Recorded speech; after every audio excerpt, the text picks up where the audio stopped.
বঙ্গোপসাগরে শক্তিশালী নিম্নচাপ ঘূর্ণিঝড়ের রূপ নিচ্ছে এমনটাই জানা যাচ্ছে। আরো একবার দর্শকদের জানাবো, অবশেষে যে আশঙ্কা করা হচ্ছিল সেই আশঙ্কাই সত্যি। মন্থা এগিয়ে আসবে দ্রুত গতিতে। ইতিমধ্যেই জারি হলো চরম সতর্কতা। একেবারে সময় যত এগোচ্ছে আবহাওয়ার কিন্তু বদল ঘটছে। ইতিমধ্যেই দক্ষিণবঙ্গে একাধিক জেলায় আকাশ মেঘলা হতে শুরু করেছে। বৃষ্টিপাতের আশঙ্কা তো ছিলই, সেই মতো কোথাও কোথাও হালকা বৃষ্টি কিন্তু শুরু হয়েছে।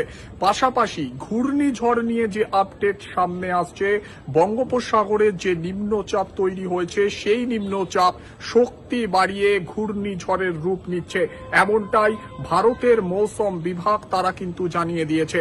ইতিমধ্যেই তামিলনাড়ু, অন্ধ্রপ্রদেশ এবং উড়িষ্যায় জারি হয়েছে হাই অ্যালার্ট। আরো একবার দর্শকদের জানাচ্ছি, বঙ্গোপসাগরের নিম্নচাপ রূপ নিচ্ছে ঘূর্ণিঝড়ের। ঘূর্ণিঝড় মন্থা কিন্তু দ্রুত এগিয়ে আসবে এমনটাই জানা যাচ্ছে। ইতিমধ্যেই অন্ধ্রপ্রদেশ, তামিলনাড়ু এবং উড়িষ্যা উপকূলে জারি হয়ে গেল হাই অ্যালার্ট। পাশাপাশি খোলা হয়েছে কন্ট্রোল রুম। জানা যাচ্ছে মঙ্গলবার দুপুরের পর অর্থাৎ বিকেলের দিকে কিন্তু এই ঘূর্ণিঝড় উপকূলে আছড়ে পড়তে পারে। এখনো পর্যন্ত যা গতিপথ হতে পারে ঘূর্ণিঝড়ের, যেটা জানা যাচ্ছে অন্ধ্রপ্রদেশের কাকিনাড়া জায়গায় কিন্তু উপকূলের জায়গায় কিন্তু এই ঝড় ল্যান্ড করতে পারে এবং সেই সময় ল্যান্ডফলের সময় এই ঝড়ের গতিবেগ হতে পারে ঘন্টায় 110 কিলোমিটার। এর প্রভাব কতটা পড়বে বাংলায় বলা হচ্ছে উপকূলবর্তী যে সমস্ত জেলাগুলি রয়েছে সেখানে কিন্তু হাওয়ার দাপট থাকবে। 40 থেকে 50 কিলোমিটার গতিবেগে দমকা ঝোড়ো হাওয়া বইতে পারে। পাশাপাশি উপকূলবর্তী জেলাগুলিতে বৃষ্টিপাত হবে এমনটাই জানা যাচ্ছে। ইতিমধ্যেই পূর্ব মেদিনীপুর এবং দক্ষিণ 24 পরগনাতে যেটা বলা হচ্ছে এই দুটি জেলাতে কিন্তু ভারী বৃষ্টিপাতের সম্ভাবনা রয়েছে। পাশাপাশি এখন থেকেই উপকূলবর্তী জেলাগুলিতে সমুদ্রের ধারে এবং সমুদ্রের আশেপাশে যে সমস্ত জায়গাগুলি রয়েছে সেখানে কিন্তু প্রশাসনের তরফে নজরদারি শুরু হয়েছে, মাইকিং শুরু হয়ে গিয়েছে।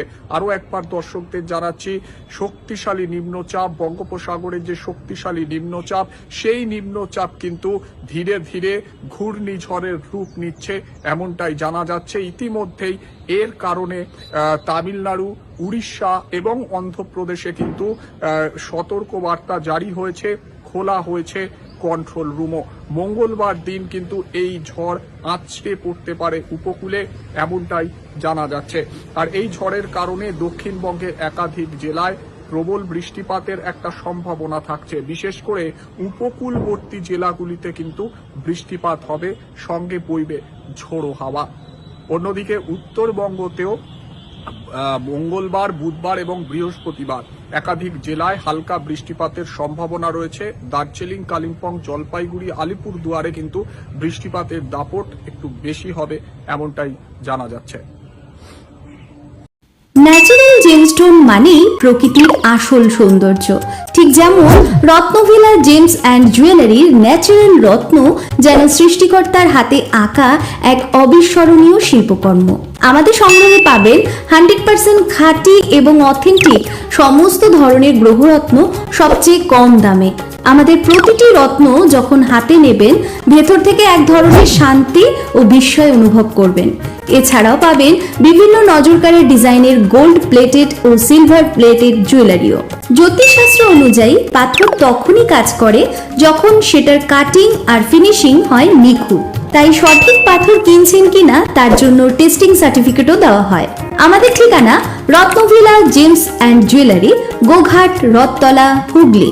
যে কোনো প্রয়োজনে যোগাযোগ করুন এই নম্বরে।